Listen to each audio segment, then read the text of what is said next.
Namaste. Welcome to T-Shot channel. Okay, this is Raj, Economic Faculty. మనం the group 1 mains గురించి మనం discuss చేస్తున్నాం. The group 1 మెయిన్స్లో the 5S plans నుంచి మన క్వశ్చన్స్ ఎలా రావచ్చు అనేటువంటిది మనం ఇక్కడ డిస్కస్ చేయడం జరుగుతుంది. ఈ 5S ప్లాన్స్ నుంచి మనం క్వశ్చన్స్ ఎలా వస్తున్నాయి, చాలా రకాల క్వశ్చన్స్ మనం డిస్కస్ చేసినాం. సో దాంట్లో ఇక్కడ ఇంకా కొన్ని క్వశ్చన్స్ మనం డిస్కస్ చేద్దాం. ఇంకా కొన్ని క్వశ్చన్లలో ఇప్పటి వరకు మన ఇండియాలో పంచవర్ష ప్రణాళికలు 12 ప్రణాళికలు అమలైనవి. 12 పంచవర్ష ప్రణాళికలు అమైతే 1951 నుండి 2017 సంవత్సరాల మధ్య 12 పంచవర్ష ప్రణాళికలు అమలు చేసినాం. ఈ 12 పంచవర్ష ప్రణాళికలు అమలు చేసినామంటే ఈ 12 పంచవర్ష ప్రణాళికలు భారతదేశంలో అమలు చేసినాం. కొన్ని రకాల రివ్యూ చూసినాం, మనం సక్సెస్ కూడా తీసుకున్నాం. అట్ ద సేమ్ టైం ఇంకా మనం ఏం చూడాలి అని అంటే కొన్ని సార్లు ఎగ్జామినర్ ద స్టూడెంట్స్ ఏబుల్ తెలుసుకోవడానికి, స్టూడెంట్స్ ఎలా వచ్చినా, ఎలా క్వశ్చన్కు ఇచ్చినా కూడా దానికి ఆన్సర్ ఎలా రాయాలి అనేటువంటి ఒక కంటెంట్ డిస్కస్ చేయడానికి ఎక్స్ప్రెస్ చేయడానికి కొన్ని రకాల డిఫరెంట్ క్వశ్చన్స్ అడుగుతుంటాడు. కొన్ని రకాల డిఫరెంట్ ఏంటంటే ద క్రిటిసైజ్ మీద కూడా క్వశ్చన్స్ అడుగుతుంటాడు. క్రిటిసైజ్ అంటే భారతదేశ పంచవర్ష ప్రణాళికల మీద విమర్శనాత్మకమైన ధోరణితో ఏమైనా రాయగలవా అన్న క్వశ్చన్స్ అడుగుతుంటాడు. అంటే ఇక్కడ ప్రతిసారి మనకు ద పాజిటివ్స్ ఇంపార్టెంటే, at the same time exam వెళ్ళిన తర్వాత ఒకే క్వశ్చన్ ఒకే రకంగా కాకుండా 3-4 రకాలుగా క్వశ్చన్స్ కూడా ఫార్మేషన్ చేయొచ్చు. అంటే ద పాజిటివ్ కంటెంట్ అడగవచ్చు, నెగిటివ్ కంటెంట్స్ అడగవచ్చు, రివ్యూస్ అడగవచ్చు, ఓకే, అండ్ స్ట్రాటజీస్ అడగవచ్చు. ఇలా అయినా జనరల్గా అడగచ్చు. ఇలా క్వశ్చన్ అడిగినా కూడా మనం ఆన్సర్ చేసే కంటెంట్లో ఉండాలి. కాబట్టి అప్పుడు జనరల్గా కొన్ని రకాల నెగటివ్స్ అంటే క్వశ్చన్స్ కూడా మనం ప్రిపేర్ చేసుకుంటే బెటర్. దాంట్లో ఒక క్వశ్చన్ మీకు నెగటివ్ మీద జనరల్గా ఒక క్వశ్చన్ మనం డిస్కస్ చేద్దాం. దాంట్లో భారతదేశ ప్రణాళికలను విమర్శనాత్మకంగా రాయగలవా అంటాడు. భారతదేశ పంచవర్ష ప్రణాళికలను విమర్శనాత్మకంగా వివరించండి అంటాడు. అంటే ఇప్పుడు ఇట్లాంటి క్వశ్చన్ చూడడంతోనే ఎగ్జామినర్ ఏం చేస్తుంటాడు, కొంచెం కన్ఫ్యూజ్ అవుతుంటాడు. ఎట్లా రాస్తాం మనం క్రిటిసైజ్లో? విమర్శనాత్మకంగా క్వశ్చన్స్ ఎట్లా రాస్తాం? ఎవరిని విమర్శించాలి? ద గవర్నమెంట్ విధానాలు విమర్శిస్తామా, ప్రణాళికలు విమర్శిస్తామా అనే క్వశ్చన్ వస్తుంటుంది. ఈ కంటెంట్ మనం బేస్ చేసుకునేటప్పుడు ఇలాంటి క్వశ్చన్స్ ఎకానమీలో చాలా రకాలుగా అడుగుతుంటాడు. అంటే ద పాజిటివ్ కంటెంట్లో, నెగిటివ్ కంటెంట్లో, రివ్యూలో ఇలా క్వశ్చన్స్ అడుగుతుంటాడు. ద క్వశ్చన్ ఎలా వచ్చినా కూడా మనం ఏబుల్గా ఆన్సర్ చేసే మైండ్ మనలో ఉండాలి. ఏబుల్గా ఆన్సర్ చేసేటువంటి మైండ్ ఇలా ఉండాలి. కాబట్టి మనం how to right of this kind of the questions, okay, మనం ఇలాంటి ప్రశ్నలకు మనం ఎలా రాస్తాము అనేటువంటిది ఇంపార్టెంట్. వీటికి ఎలా రాస్తామనేటువంటి ఇంపార్టెన్స్ తీసుకునేటప్పుడు అసలు భారతదేశంలో 1950వ సంవత్సరంలో ప్రణాళిక సంఘం ఏర్పడ్డది. 1950వ సంవత్సరంలో మన ఇండియాలో ప్రణాళిక సంఘం కేంద్ర క్యాబినెట్ తీర్మానం ద్వారా ఏర్పడ్డది. కేంద్ర క్యాబినెట్ తీర్మానం ద్వారా భారతదేశంలో ప్రణాళిక సంఘం అనేటువంటిది ఏర్పడిన తర్వాత 1951వ సంవత్సరంలో పంచవర్ష ప్రణాళికల రూపంలో దేశం కొన్ని లక్ష్యాలను ఎంచుకున్నది. పంచవర్ష ప్రణాళికల రూపంలో దేశం అనేటువంటి ఒక లక్ష్యాలు ఎంచుకుంటే ఇలా ఈ లక్ష్యాలు సాధించాలి అనేటువంటి ఒక కంటెంట్తో ఆ లక్ష్యాలు సాధించడానికే మనం 1 నుంచి 12 ప్రణాళికలు ప్రతి 5 సంవత్సరాలకు ఒకసారి ప్రణాళికలను ఏర్పాటు చేసుకోవడం జరిగింది. ప్రతి 5 సంవత్సరాలకు ఒకసారి ఏర్పాటు చేసుకునేటప్పుడు 1950వ సంవత్సరంలో ప్రణాళిక సంఘం ఏర్పడిన తర్వాత ప్రణాళిక సంఘం యొక్క మేజర్ ఉద్దేశం ఏంటంటే భారతదేశం సమసమాజ స్థాపన జరగాలి. ఈ సమసమాజ స్థాపనే ధ్యేయంగా పంచవర్ష ప్రణాళికను ఎంచుకున్నది. భారతదేశంలో ఆర్థికాభివృద్ధి సాధించడానికి పంచవర్ష ప్రణాళిక సంఘాన్ని మనం తీసుకోవడం జరిగింది. ఈ కంటెంట్తో బేస్ చేసుకొని మనకు భారతదేశంలో ఆర్థిక సామాజిక రంగాల అభివృద్ధిని ప్రోత్సహిస్తూ పంచవర్ష ప్రణాళికలు మనం తీసుకోవడం జరిగింది. ఈ పంచవర్ష ప్రణాళిక అనేటువంటి అమలు చేస్తున్నాం. కాబట్టి అప్పుడు భారతదేశంలో ఈ ప్రణాళికలు మనం పరిశీలిస్తే కొన్ని మనం తీసుకున్న లక్ష్యాలు అనేటువంటి సాధించలేకపోయింది. ఏదైతే లక్ష్యాలు మనం సాధించలేవో ఆ సాధించని లక్ష్యాల గురించి మనం కొంచెం క్రిటిసైజ్ రూపంలో రాయాలి అంతే. ఏదైతే మనం లక్ష్యాలను పంచవర్ష ప్రణాళిక ఏర్పాటు చేసుకున్నదో పంచవర్ష ప్రణాళిక అన్ని లక్ష్యాలను సాధించలేకపోయింది. సాధించని లక్ష్యాలను బేస్ చేసుకొని మనం ఒక విమర్శనాత్మకమైన ధోరణితో, అంటే ఎక్కడ వెనుకబడ్డది, ఏ కంటెంట్లో వెనుకబడ్డది కంట్రీ, ఎజెండాలో మనం బ్యాక్వర్డ్ ఉన్నాం, ప్రణాళిక లక్ష్యాలలో ఏది మనం జనరల్గా సాధించలే ఆ కంటెంట్ మనం తీసుకోవాలి. ఆ కంటెంట్లోనే మనం అది ఎగ్జామ్లో ఆన్సర్ కూడా రాయాలి. దాంట్లో మేజర్గా తీసుకుంటే మన ఇండియాలో మేజర్గా మనం ఫస్ట్ ప్రణాళికలు మనం పరిశీలిద్దాం. ప్రణాళికలు పరిశీలించినప్పుడు 1951 నుండి అండ్ అగైన్ సో 2017 సంవత్సరాల మధ్య 12 ప్రణాళికలు అమలైనాయి. కాబట్టి ఈ 12 ప్రణాళికలలో కొన్ని ప్రణాళికలు మాత్రమే అనుకున్న వృద్ధి రేటు సాధించినాయి. కొన్ని ప్రణాళికలు అనుకున్న వృద్ధి రేటు సాధించలేదు. ఏ ప్రణాళికలు అనుకున్న వృద్ధి రేటు సాధించలేదు అంటే కొన్ని ప్రణాళికలు అత్యధిక వృద్ధి రేటు సాధించినాయి. 1వ ప్రణాళిక అంటే దాని తర్వాత తీసుకుంటే 8వ ప్రణాళిక, సో 7వ ప్రణాళిక, దాని 10వ ప్రణాళిక, ఇవి ఎక్కువ వృద్ధి రేటు సాధించాయి మన ఇండియాలో. అంటే 1వ ప్రణాళిక 2.1 అనుకుంటే 3.6 వచ్చింది. అలాగే తర్వాత 5.6 అనుకుంటే 6.8 వచ్చింది. 7వ ప్రణాళికలో 5 అనుకుంటే 6 వచ్చింది. సో 11వ పంచవర్ష ప్రణాళిక తీసుకుంటే సో మేజర్గా ఫస్ట్ టైం 8% గ్రోత్ రేట్ రావడం జరిగింది. ఇంత ఎక్కువ వృద్ధి రేట్ అనేటువంటిది మన ఇండియాలో వచ్చింది. ఈ ఎక్కువ వృద్ధి రేట్ అనేటువంటిది ఇండియాలో వస్తే అట్ ద సేమ్ టైం ఈ 12 పంచవర్ష ప్రణాళికలలో వృద్ధి రేట్లను కన్సిడర్ చేస్తే చాలా ప్రణాళికలు ఆ వృద్ధి రేట్ అనేటువంటి సాధించలేదు. చాలా ప్రణాళికలు వృద్ధి రేటు సాధించలే అంటే సో దాంట్లో మేజర్గా ఏ ప్రణాళికలు వృద్ధి రేటు ఎక్కువగా సాధించలేదు అనేటువంటిది తీసుకుంటే 3వ ప్రణాళిక, దాంతోపాటు 4వ ప్రణాళిక, అలాగే 9వ ప్రణాళిక. సో ఈ ప్రణాళికలు సో డేంజరస్గా మన ఇండియాలో విఫలం కావడం జరిగింది. అంటే the 3rd 5 years plan and 4th 5 years plan and 9th 5 years plan. These 3 5 years plans were dangerous failure. Okay, so కాబట్టి మనకి ఈ 3 ప్రణాళికలు ఫెయిల్యూర్ అయినాయి. ఎగ్జాంపుల్ తీసుకుందాం. మనము 3వ పంచవర్ష ప్రణాళిక తీసుకుంటే 5.6% అనుకుంటే జస్ట్ 2.8% సాధించడం. అండ్ అగైన్ 5.7% అనుకుంటే 3.3 సాధించడం. అలాగే 6.5% అనుకుంటే 5.4% సాధించడం. అంటే సో చాలా వరకు వృద్ధి రేట్లు మనం పరిశీలన చేసినప్పుడు సో చాలా కొన్ని ప్రణాళికలు సక్సెస్ అయినాయి. సో కొన్ని ప్రణాళికలు వృద్ధి రేట్లో వైఫల్యం చెందడం జరిగింది. ఇది మనం ఇలా చెప్పొచ్చు. అండ్ అగైన్ భారతదేశంలో ప్రణాళికల వైఫల్యాన్ని అంటే క్రిటిసైజ్ రూపంలో చెప్పేటప్పుడు ఈ ప్రణాళికలు మేజర్గా భారతదేశంలో కొన్ని రకాల సామాజిక రంగాల గురించి డిస్కస్ చేద్దాం. సామాజిక రంగాలు. ఈ సామాజిక రంగాలు భారతదేశంలో సక్సెస్ అయ్యాయా ఫెయిల్ అయ్యాయా అనేటువంటి ఒక కంటెంట్ తీసుకుందాం. సక్సెస్ అయ్యాయా ఫెయిల్ అయ్యాయా అనేటువంటి ఒక కంటెంట్ బేస్ చేసుకుంటే సో భారతదేశం ప్రణాళిక సంఘం యొక్క ఉద్దేశం, పంచవర్ష ప్రణాళికల యొక్క ఉద్దేశం ఆర్థిక సామాజిక రంగాలలో పురోగతి సాధించాలి. ఆర్థిక సామాజిక రంగాలలో పురోగతి సాధిస్తే దేశ అభివృద్ధి అనేటువంటిది జరుగును. ఆర్థిక సామాజిక రంగాలలో పురోగతి సాధించాలి అంటే ఆర్థిక సామాజిక రంగాలకు ప్రభుత్వ కేటాయింపులు అనేది ఉండాలి. ఆర్థిక సామాజిక రంగాల ప్రభుత్వ కేటాయింపులైన ఉన్నప్పుడే ఆ 2 రంగాలు అనేటువంటిది అభివృద్ధిలోకి వెళ్ళడానికి ఆస్కారం ఉంటుంది. కానీ ఇక్కడ భారతదేశంలో సామాజిక రంగాల మీద ప్రభుత్వ వ్యయాలు తక్కువగా ఉండడం, సామాజిక రంగాల మీద ప్రభుత్వ వ్యయాలు తక్కువగా ఉండడం అంటే మానవ వనరుల మీద ఆటోమేటిక్గా తక్కువగా ఉన్నాయి అన్నట్టు. ఈ మానవ వనరుల మీద మనం చేసేటువంటి ఒక వ్యయం అనేటువంటిది చాలా తక్కువగా ఉంది. మనం చేసేటువంటి ఒక వ్యయం అంటే మానవ వనరుల మీద చేసే వ్యయాన్ని మానవ మూలధనం అంటాం. మానవ వనరుల మీద చేసేటువంటి ఒక వ్యయం ఏముంటుంది? ఎగ్జాంపుల్ సో విద్య, వైద్య, ఆరోగ్య రంగాల మీద ప్రభుత్వం ఖర్చు పెట్టాలి. గృహ నిర్మాణం కావచ్చు, నీటిపారుదల తాగునీటి సౌకర్యం కావచ్చు, శానిటేషన్ ప్రోగ్రామ్స్ కావచ్చు, పారిశుద్ధ్య సమస్యల నుంచి మొత్తానికి తగ్గించాలి. ఇవన్నీ ప్రభుత్వం ఒక మానవ వనరుల అభివృద్ధి కోసం చేసే వ్యయం మానవ మూలధనం. కానీ మనం భారతదేశ ప్రణాళికలను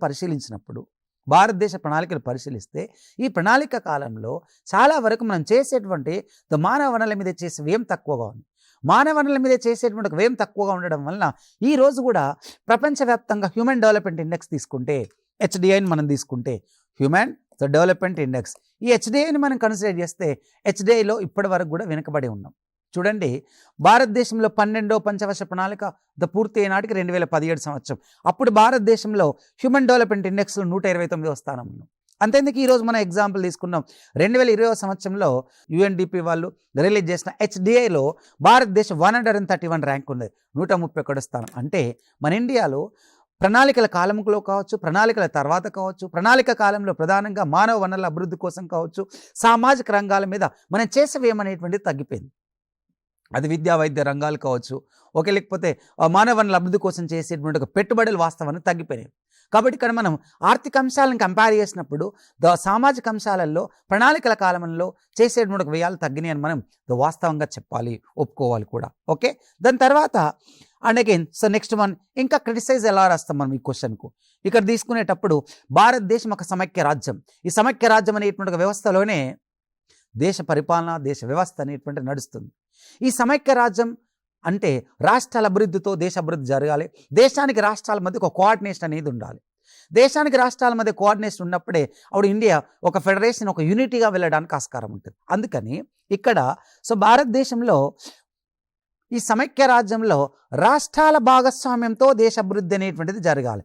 అంటే రాష్ట్రం అభివృద్ధి అయితే దేశం అభివృద్ధి అగును, రాష్ట్రం అభివృద్ధి అయితే దేశం అభివృద్ధి అగును అని చెప్పేది ఎకానమీలో ఒక పదం ఉంటుంది, డిసెంట్రలైజేషన్ డెవలప్మెంట్. డిసెంట్రలైజేషన్ డెవలప్మెంట్ అంటే వికేంద్రీకృత అభివృద్ధి అన్నట్టు.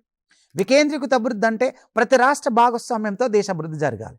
అయితే ప్రపంచవ్యాప్తంగా చాలా దేశాల ప్రణాళికలు ఎంచుకోవడానికి కారణం వికేంద్రీకృత అభివృద్ధిని ప్రోత్సహించడం. భారతదేశం కూడా ఒక యూనిటీ దేశం, ఒక ఫెడరేషన్ కంట్రీ కాబట్టి ఈ ఫెడరేషన్ కంట్రీకి ఒక decentralisation development is very very important. Decentralisation development is very very important కాబట్టి ఈ డిసెంట్రలైజేషన్ డెవలప్మెంట్లో వికేంద్రీకృత అంశాలు మనం జనరల్గా ప్రణాళిక సంఘం పెద్దగా పాటించలేదు.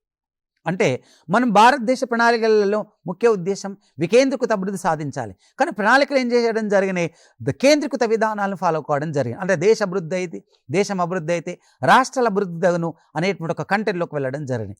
ఈ కంటెంట్లోనే తీసుకుంటే ప్రపంచ దేశాలన్నీ డిసెంట్రలైజేషన్ వైపు వెళ్తే భారతదేశం వైపు సెంట్రలైజేషన్ వైపు వెళ్ళింది.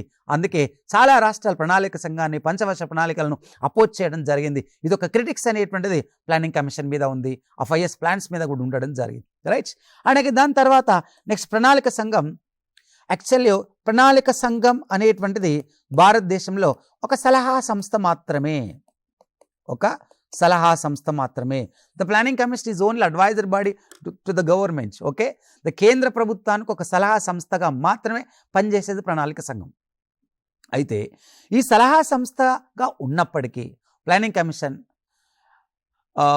సలహా సంస్థగా ఉన్నప్పటికీ అదే సమయంలో ఏం జరిగిందంటే కేంద్రీకృత విధానాలను ప్రోత్సహించింది. ద కేంద్రీకృత విధానాలు, దాంతోపాటు ప్రణాళిక సంఘం ఒక రాజకీయపరమైన జోక్యంలోకి వెళ్ళిపోవడం జరిగింది. ఒక రాజకీయపరమైనటువంటి జోక్యం అంటే రాష్ట్ర ప్రభుత్వాలను కన్సర్న్ కాక ప్రణాళిక రూపొందించడం, దాంతోపాటు కేంద్ర ప్రభుత్వంలో ఒక సలహా సంస్థగా ఉన్న ప్రణాళిక సంఘం ముందుగానే పథకాలు తీసుకోవడం, ఆ పథకాలు అమలు చేసేటప్పుడు రాష్ట్రాలను అప్రోచ్ అవ్వడం, దాంతోపాటు ఫండింగ్ ఇచ్చేటప్పుడు ఇచ్చిన తర్వాత అప్పుడు రాష్ట్రాలను అప్రోచ్ కావడం, ఇలాంటి కొన్ని రకాల అంశాలు ద ప్లానింగ్ కమిషన్ అనేటువంటిది సలహా సంస్థగా ఉన్నది ఒక కేంద్రీకృత విధానాలను ప్రోత్సహించింది. అంటే ఒక నియంత్రిత విధానాలు అనొచ్చు, నియంత్రణ విధానాలు అనొచ్చు. ఇలాంటి ప్రణాళిక సంఘంలో ఒక వికేంద్రీకృత భావాలు లేక అందరి అంటే రాష్ట్ర అభిప్రాయాలు కన్సల్ట్ చేయకుండా ప్లానింగ్ కమిషన్ ఒక కేంద్రీకృత ధోరణి రూపంలో వెళ్ళింది అనేటువంటిది ఒక క్రిటిసైజ్ కూడా జనరల్గా ఉండడం జరిగింది. Okay, right. అండ్ అగైన్ ప్రణాళికలు విఫలం కావడం ఒక ప్రధానమైనటువంటి ఒక సమస్య. కొన్ని ప్రణాళికలు విఫలమైనవి. ఈ ప్రణాళికలు విఫలం కావడానికి ఒక విత్త వ్యూహం ప్రధానమైనటువంటి ఒక సమస్య. విత్త వ్యూహం. ఓకే, విత్త వ్యూహం అని అంటే ఇక్కడ మనకు క్లియర్గా తెలుసు the financial strategy is important. Financial strategy అంటే ఇప్పుడు ఒక దేశం పారిశ్రామిక రంగ పరంగా, వ్యవసాయ రంగ పరంగా, సేవల రంగ పరంగా ఈ 3 రంగాల అభివృద్ధి జరగాలంటే ప్రతి దేశానికి పెట్టుబడులు కావాలి. ప్రతి దేశానికి పెట్టుబడులు కావాలంటే అట్ ద సేమ్ టైం ఏం కావాలి అంటే the financial strategy is important. విత్త వ్యూహం అనేటువంటిది కూడా ఇంపార్టెంట్. ఈ విత్త వ్యూహం అనేటువంటిది ఇంపార్టెంట్ కాబట్టి ఎక్కడ కూడా నేను ఈ విత్త వ్యూహం అనేటువంటిది జనరల్గా ఫాలో అవ్వను. ఇలా జనరల్గా ప్లానింగ్ కమిషన్ చేసింది. విత్త వ్యూహం నేను ఫాలో కావడం అనేటువంటి ఒక కంటెంట్ నేను మీకు ఎందుకు చెప్తున్నా అంటే నా భాషలో, నా ధోరణిలో నేను మీకు ఎందుకు చెప్పడం జరుగుతుంది, ఈ వ్యూహర్స్కి ఎందుకు చెప్పడం జరుగుతుంది అని అంటే భారతదేశంలో పెట్టుబడులను మనం పరిశీలించినప్పుడు ఈ పెట్టుబడులు అనేటువంటిది అన్ని రంగాలకు సమానంగా పంపిణీ జరగలేదు. అంటే పెట్టుబడి వ్యూహం అనేటువంటిది అన్ని రంగాలకు సరిగా జరగలే. ఈ అన్ని రంగాలకు ఎప్పుడైతే సరిగా జరగలేదో అప్పుడు పెట్టుబడి వ్యూహం అనేటువంటిది సరిగా అనుసరించలేదు అన్నట్టు. సరిగా అనుసరించలేదు కాబట్టి అన్ని రంగాలకు పెట్టుబడులు అనేటువంటిది వెళ్ళలే. దాంతోపాటు ఆటోమేటిక్గా భారతదేశంలో భారీ పరిశ్రమలను ఏర్పాటు చేయాలి, భారీ పరిశ్రమలకు మాత్రమే మనం ఎక్కువ పెట్టుబడులు ఏర్పాటు చేయాలి అనేటువంటి కంటెంట్ ఉండడంతో ఈ విత్త వ్యూహం కొన్ని రంగాల వైపు వెళ్ళినాయి, కొన్ని పరిశ్రమల వైపు వెళ్ళినాయి. ఎందుకంటే భారతదేశం ఒక గ్రామ స్వరాజ్య దేశం. ఈ గ్రామ స్వరాజ్యం అనేటువంటి దేశంలో ప్రతి గ్రామంలో చిన్న కుటీర పరిశ్రమలు అనేటువంటిది ఇంపార్టెంట్. స్వతంత్ర భారతదేశం కంటే ముందు, బ్రిటిష్ ప్రభుత్వ కాలం కంటే ముందు ప్రభుత్వ కాలంలో కూడా భారతదేశంలో స్మాల్ అండ్ కాటేజ్ ఇండస్ట్రీస్ ఎక్కువగా ఉండే. చిన్న కుటీర పరిశ్రమలు ఎక్కువగా ఉండే. అయితే ఇక్కడ మన ఇండియా డిసెంట్రలైజేషన్ డెవలప్మెంట్ జరగాలన్నా వ్యవసాయ అనుబంధ రంగాలను అభివృద్ధి చేస్తూ వ్యవసాయ అనుబంధ పరిశ్రమలకు కూడా ఫండింగ్ అనేటువంటిది చేయాలి. కానీ అన్ఫార్చునేట్లీ మన ఇండియా దీర్ఘకాలికమైన లక్ష్యాన్ని ఎంచుకున్నది. ఆ దీర్ఘకాలికమైనటువంటి లక్ష్యాన్ని సాధించడానికి భారీ భారీ విత్త వ్యూహాలను ఏర్పాటు చేసింది. అందుకోసం భారీ భారీ పెట్టుబడులు పెట్టడం జరిగింది. ఈ భారీ పెట్టుబడులు కేవలం కొన్ని ప్రాంతాలలో కొన్ని పరిశ్రమలలో హెవీ అంటే మూలధన వస్తుత్పత్తిని చేసేటువంటి పరిశ్రమలలోనే పెట్టుబడి పెట్టడంతో అప్పుడు చిన్న కుటీర పరిశ్రమలు దెబ్బతిన్నాయని చెప్పొచ్చు. చిన్న కుటీర పరిశ్రమలు లేకపోవడం వల్ల మన ఇండియాలో అన్ఎంప్లాయ్మెంట్ కూడా పెరిగింది. చిన్న కుటీర పరిశ్రమలు లేకపోవడం వల్ల సెల్ఫ్ ఎంప్లాయ్మెంట్ అనేటువంటిది మన ఇండియాలో తగ్గిపోవడం జరిగింది అనేది ఒక క్రిటిక్స్ దీని మీద ఉంది. దాని తర్వాత ఇంకా భారతదేశంలో ఈ ప్రణాళికల మీద ఇంకొక క్రిటిసైజ్ ఏముందంటే సామ్యవాద తరహా వ్యవస్థను ప్రోత్సహించడం. This is very very important my dear viewers. ఇక్కడ ఏంటిది సామ్యవాద తరహా వ్యవస్థ, the socialistic of economy pattern encourage చేయాలి. 1948 సంవత్సరంలో మన ఇండియా మొదటి పారిశ్రామిక తీర్మానాన్ని తీసుకొచ్చింది, ద ఫస్ట్ ఇండస్ట్రియల్ రెజల్యూషన్. మొదటి పారిశ్రామిక తీర్మానం వచ్చిన తర్వాత 1956 సంవత్సరంలో రెండవ పారిశ్రామిక తీర్మానాన్ని ప్రవేశపెట్టింది ఇండియా. ద రెండవ పారిశ్రామిక తీర్మానం ఏం చెప్పడం జరుగుతుంది అంటే second industrial resolution policy the clearly మన ఇండియా ప్రభుత్వాధిపత్య సమాజాన్ని ప్రోత్సహించాలి. అసలు మొదటి పారిశ్రామిక తీర్మానం మిక్స్డ్ ఎకానమీ గురించి మాట్లాడినాం, మిశ్రమార్థిక వ్యవస్థ గురించి మాట్లాడితే రెండో పారిశ్రామిక తీర్మానం ఏం చేయడం జరిగిందంటే ప్రభుత్వాధిపత్య సమాజాన్ని ప్రోత్సహించాలనుకున్నది. ఈ ప్రభుత్వాధిపత్య సమాజాన్ని ప్రోత్సహించాలి అనేటువంటి ఒక కంటెంట్లోనే జవహర్లాల్ నెహ్రూ పీసీ మహల్నోబిస్ వ్యూహం రెండో పంచవర్ష ప్రణాళికలు అమలు చేస్తున్నాం. అప్పటి నుంచి మన ఇండియాలో ఒక సామ్యవాద వ్యవస్థను ఏర్పాటు చేయడం, ప్రైవేట్ రంగాన్ని కొంచెం తగ్గించడం, ప్రైవేట్ రంగం మీద నియంత్రణలు ఎక్కువగా ఏర్పాటు చేయడం, ప్రభుత్వాధిపత్య సమాజాన్ని అనేటువంటిది ప్రోత్సహించడం వలన ఆటోమేటిక్గా మన ఇండియాలో ఒక రకమైనటువంటి సామ్యవాద తరహా వ్యవస్థ మీద కూడా ఒక క్రిటిక్స్ ఉంది. దాంతోపాటు ఇంకా మేజర్గా వ్యవసాయ రంగంలో తీసుకుంటే హరిత విప్లవం. ఈ హరిత విప్లవం అనేటువంటిది కూడా ఒక రకమైనటువంటి ఒక క్రిటిక్స్ మనం ఇక్కడ తీసుకోవచ్చు. హరిత విప్లవాన్ని మనం ఇక్కడ ఒక రకమైనటువంటి ఒక క్రిటిక్స్ ఎలా తీసుకోవచ్చు అనేటువంటిది తీసుకుందాం. మనం ఎలా తీసుకోవచ్చు అనేటువంటి ఒక కంటెంట్ తీసుకుంటే భారతదేశ వ్యవసాయ ఉత్పత్తులను ప్రోత్సహించడానికి, వ్యవసాయ దిగుబడులను ప్రోత్సహించడానికి ఇండియా గ్రీన్ రివాల్యూషన్ అనేటువంటి ఒక దాన్ని ఏర్పాటు చేసింది. గ్రీన్ రివాల్యూషన్ అనేటువంటి ఒక దాన్ని ఏర్పాటు చేసినప్పుడు ఈ గ్రీన్ రివాల్యూషన్లో భాగంగా వ్యవసాయ ఉత్పత్తులను, వ్యవసాయ ఉత్పాదకతను ప్రోత్సహించాలి. అందుకు మోడర్న్ అగ్రికల్చర్ మెథడ్ను యూజ్ చేయాలి. దిస్ ఈస్ ద అంటే very good content of the agriculture sector. ఎందుకంటే ఇది మన భారతదేశం తీసుకున్న అతిపెద్ద వ్యవసాయ ఉత్పత్తులను ప్రోత్సహించడానికి అతిపెద్ద మంచి నిర్ణయంగా మనం చెప్పచ్చు. ఈ మంచి నిర్ణయంలో భాగంగా జరిగినటువంటి ఒక సమస్య ఏంటంటే ఇక్కడ క్రిటిక్స్ ఏం రావడం జరిగిందంటే గ్రీన్ రివాల్యూషన్ అనేటువంటి దేశవ్యాప్తంగా అమల్లోకి రాలే, అది సమస్య. దేశవ్యాప్తంగా అమల్లోకి రాక కొన్ని ప్రాంతాలలోనే గ్రీన్ రివాల్యూషన్ సక్సెస్ అవ్వడం, మరికొన్ని ప్రాంతాలలో గ్రీన్ రివాల్యూషన్ అనేటువంటిది ఫెయిల్యూర్ అయింది. కొన్ని ప్రాంతాలలో సక్సెస్ అయ్యి కొన్ని ప్రాంతాలలో ఫెయిల్యూర్ కావడం వలన అప్పుడు భారతదేశంలో హరిత విప్లవం వల్ల ఒక ప్రాంతీయ అసమానతలు అనేటువంటి ఏర్పడ్డాయి అని చెప్పచ్చు. ప్రాంతీయ అసమానతలు అనేటువంటి ఏర్పడ్డాయి అని చెప్పచ్చు. కాబట్టి ఈ ప్రాంతీయ అసమానతల వలన భారతదేశంలో సమగ్ర అభివృద్ధి అనేటువంటిది జరగలే, ఇంటిగ్రిటీ డెవలప్మెంట్ అనేటువంటిది జరగలే. ప్రతి దేశానికి ఇంటిగ్రిటీ డెవలప్మెంట్ అనేటువంటిది important. But unfortunately integrity develop జరగకపోవడానికి ప్రాంతీయ సమానతలు పెరగడానికి ఒక రకమైనటువంటి ఒక కారణం గ్రీన్ రివాల్యూషన్ కొన్ని పంటలకి వెళ్ళడం, గ్రీన్ రివాల్యూషన్ కొన్ని ప్రాంతాలలోనే సక్సెస్ అయినాయి. అంటే బాగా నీటిపారుదల ఎక్కువగా ఉన్నాయి, మంచి నేలలు ఉండేటువంటి ఒక ప్రాంతం, ఓకే, అండ్ సారవంతమైన భూములు ఉన్న ప్రాంతం, మైదానాలు ఉన్న ప్రాంతం, అండ్ దాంతోపాటు అగ్రికల్చర్ ఇన్ఫ్రాస్ట్రక్చర్ ఉన్న ప్రాంతంలో మాత్రమే గ్రీన్ రివాల్యూషన్ సక్సెస్ అయింది. అండ్ అగైన్ దాంతోపాటు ఈ గ్రీన్ రివాల్యూషన్ అనేటువంటిది పెద్ద పెద్ద కమతందారులకు మాత్రమే సూటబుల్ కావడం జరిగింది. కాబట్టి చిన్న కమతందారులు భారతదేశంలో ఎక్కువగా ఉండడం, అన్ని బహుళ పంటల విధానం భారతదేశంలో ఉన్నప్పటికీ బట్ సమస్య ఏంటంటే గ్రీన్ రివాల్యూషన్ అన్ని పంటలకు సక్సెస్ కాకపోవడం, భారతదేశంలో అన్ని ప్రాంతాలలో కూడా ఇరిగేషన్ ఫెసిలిటీ ప్రొవైడ్ చేయకపోవడం వలన గ్రీన్ రివాల్యూషన్ ఒక రకంగా కొన్ని ప్రాంతాలలో ఫెయిల్ అయింది. గ్రీన్ రివాల్యూషన్ సక్సెస్ అయిన ప్రాంతాలు అభివృద్ధి చెందిన రాష్ట్రాలుగా మారినాయి. గ్రీన్ రివాల్యూషన్ ఫెయిల్ అయినటువంటి ఒక ప్రాంతాలు ప్రాంతీయ అసమానతలు పెరిగి అసమానత కలిగినటువంటి ఒక రాష్ట్రంగా ఉండడం జరిగింది. ఇది ఒక క్రిటిక్స్గా చెప్పచ్చు. రైట్. దీని తర్వాత అండ్ అగైన్ నెక్స్ట్ వన్ పరిశ్రమలు. ప్రణాళికా కాలంలో జనరల్గా పరిశ్రమలు, ఇక్కడ పారిశ్రామిక అభివృద్ధి.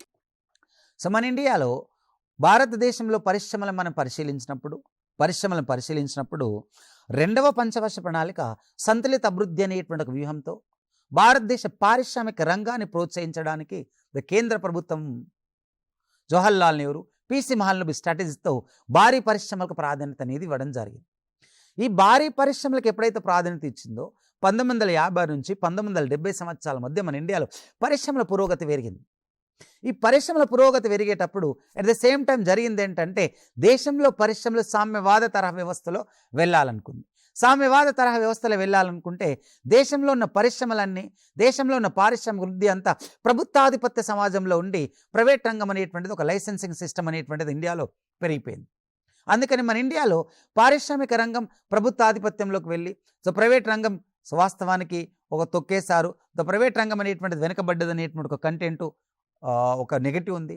ఇంకా 1956 నుంచి 70 సంవత్సరాల మధ్యలో భారీ మూలధన వస్తు పరిశ్రమలు ఏర్పాటు చేయడం, చిన్న కుటీర పరిశ్రమ పెద్దగా పట్టించుకోలేదనేటువంటి ఒక క్రిటిక్స్ కూడా దీనికి ఉండడం జరిగింది. ఓవరాల్గా తీసుకుంటే ఇంకా మనం ఈ క్రిటిక్స్లో చెప్పేటప్పుడు దేశ వనరులు అందరికీ పంపిణీ చేయలే, దేశ సామాజిక రంగం కూడా జనరల్గా వెనుకబడ్డది, దాంతోపాటు దేశంలో ఉండేటువంటి ఒక పంపిణీ వ్యవస్థ కూడా సరిగా లేదు అనేటువంటిది ఈ యొక్క పంచవర్ష ప్రణాళికల మీద ఒక నెగటివ్, ఒక క్రిటిక్స్ అనేటువంటిది జనరల్గా రావడం జరిగింది. కాబట్టి ఇప్పుడు మనకు క్రిటిక్స్ అంటే ఏంటిది, ఎలా ఉన్నాయి అనేటువంటిది మనం జనరల్గా డిస్కస్ చేసినాం. కాబట్టి ఇప్పుడు దీనికి ఒకవేళ మనం కంక్లూజన్ ఎలా రాయగలుగుతాం? సో ఓవరాల్గా భారతదేశంలో పంచవర్ష ప్రణాళికలు మనం ఏర్పాటు చేసుకోవడానికి ఆర్థికాభివృద్ధి సాధించాలి, సమగ్రాభివృద్ధి సాధించాలి అనే కంటెంట్ ఏర్పాటు చేసుకున్నాం. అనే కంటెంట్ మనం ఏర్పాటు చేసుకునేటప్పుడు అదే సమయంలో జరిగిన కొన్ని రకాల సానుకూల ఫలితాలను రివ్యూ రూపంలో రాయాలి. అట్ ద సేమ్ టైం ఇదే ప్రణాళికల వైఫల్యం అనేటువంటిది ఒక క్రిటిక్స్ రూపంలో రాయాలి. అంటే సామాజిక రంగం వెనుకబడ్డది, పారిశ్రామిక రంగం అన్ని ప్రాంతాలకు వెళ్ళలే, దాంతోపాటు తీసుకుంటే వ్యవసాయ రంగంలో కూడా ఉత్పత్తులు ఒడిదొడుగులు ఏర్పడ్డాయి. దాంతోపాటు ఇంకా దేశంలో పేదరిక సమస్య కూడా ఏర్పడ్డది, ఈ పావర్టీ కూడా పెరిగింది. ఈ పావర్టీ మన ఇండియాలో 1950s తీసుకుంటే పేదల జనాభా 18 కోట్ల మంది ఉంటే 2011 సంవత్సరం వచ్చిన భారతదేశంలో పూర్ పీపుల్ 36 కోట్లకు కూడా పెరిగింది. ఓకే, అన్ఎంప్లాయ్మెంట్ కూడా భారతదేశం తగ్గించలేకపోయింది. దాంతోపాటు భారతదేశంలో జనాభా పెరుగుదల కూడా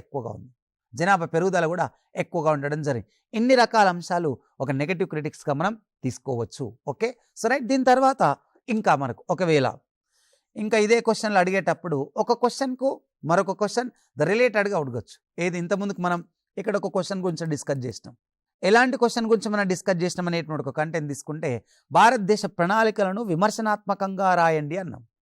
దీనికి ఇంకో క్వశ్చన్ రాయొచ్చు, దీనికి యాడ్ చేయొచ్చు ఒక క్వశ్చన్, భారతదేశ ప్రణాళికలను విమర్శనాత్మకంగా రాస్తూ భారతదేశంలో ఏ అభివృద్ధి వ్యూహాలు విమర్శనాలకు గురైనాయి అని అడుగుతాడు.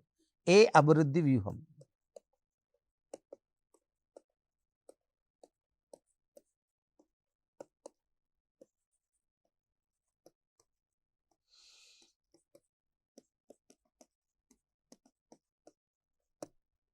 ఏ అభివృద్ధి వ్యూహం విమర్శకు గురైంది? Okay, this is important. ఇక్కడ చూడండి, ఏ అభివృద్ధి వ్యూహం విమర్శకు గురైంది అంటే ఇక్కడ భారతదేశంలో ప్రణాళికలే క్రిటిసైజ్గా ఉన్నాయి. ఒక రకమైనటువంటి అభివృద్ధి వ్యూహం కూడా జనరల్గా ఒక క్రిటిసైజ్కు గురి కావడం జరిగింది. ఏంటి అది? ఒకే క్వశ్చన్లో 2 రకాల అంశాలు అడగవచ్చు. ఒకే క్వశ్చన్లో 2 రకాలు అడిగినప్పుడు మనం ఎట్లా చేస్తాం అనేది ఇంపార్టెంట్. ఆ కంటెంట్లో బేస్ చేసుకుంటే స్వతంత్రానంతర కాలంలో ఆర్థికాభివృద్ధి సాధించడానికి ప్రణాళికలను ఏర్పాటు చేసుకునేటప్పుడు ఆర్థికాభివృద్ధి ఎప్పుడు కూడా సామాజిక అంశాలతో పాటు వస్తు సేవల ఉత్పత్తిని ప్రోత్సహించాలి. వస్తు సేవల ఉత్పత్తిని ప్రోత్సహించాలంటే అప్పుడు కంట్రీ జీడిపి పెరగాలి. ఈ కంట్రీ జీడిపి పెరగాలి అని అంటే అప్పుడు దేశంలో పారిశ్రామిక రంగం అనేది చాలా ఇంపార్టెంట్.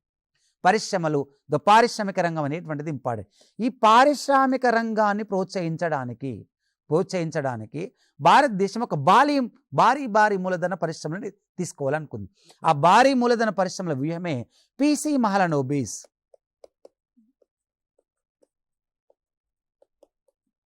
అండ్ జవహర్లాల్ నెహ్రూ.